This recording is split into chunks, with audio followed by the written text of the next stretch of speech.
Hi, I'm Professor Tom Calma, joining you from my hometown of Darwin on Larrakia country. I recognise all First Nations people on whose lands our institutions are located. I apologise I cannot join you in person to share a few opening remarks to celebrate AAERI's 30-year anniversary.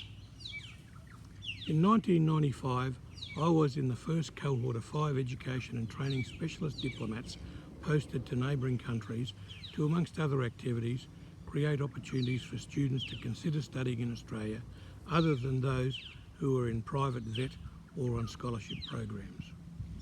At the time, there were no visa categories for full fee paying students, and the bona fides of genuine students was very difficult to ascertain in high risk countries like India, where I was posted.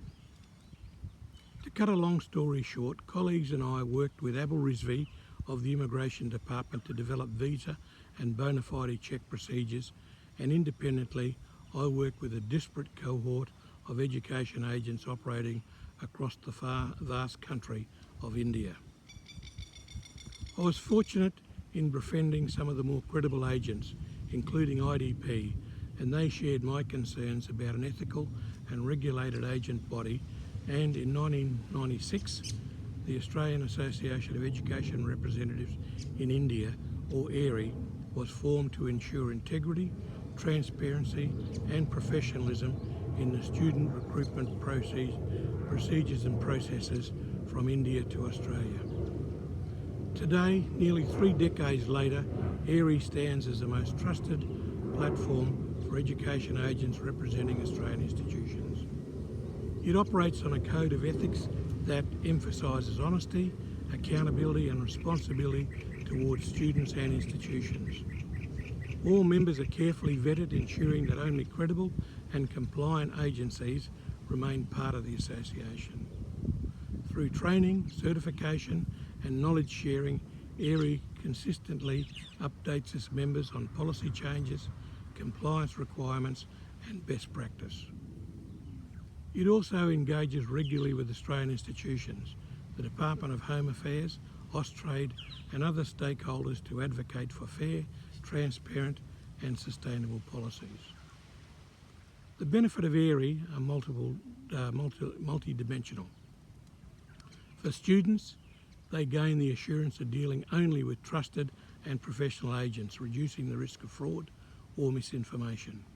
For universities, they benefit from a pool of reliable representatives who understand compliance requirements and maintain high professional standards. For agents, membership provides credibility, recognition and access to resources such as counsellor certification programs, Digi-Verify for documentation checks and network opportunities with peers and institutions. And for the sector, AAERI is also working on new initiatives to strengthen the integrity of student recruitment. One major step is the use of DigiLocker, a Government of India initiative which allows verification of academic and identity documents directly from the source. This system will help screen students' documents more effectively, reduce fraud and bring greater confidence to universities and visa authorities. On a personal note, as Chancellor of the University of Canberra for a decade, the university's single biggest cohort of international students are from India, and UC has a very active and fruitful engagement with AAERI, both in country and in Australia. All the best for the symposium, and congratulations to AAERI for 30 years of enduring support for Australian institutions and Indian students. Thank you.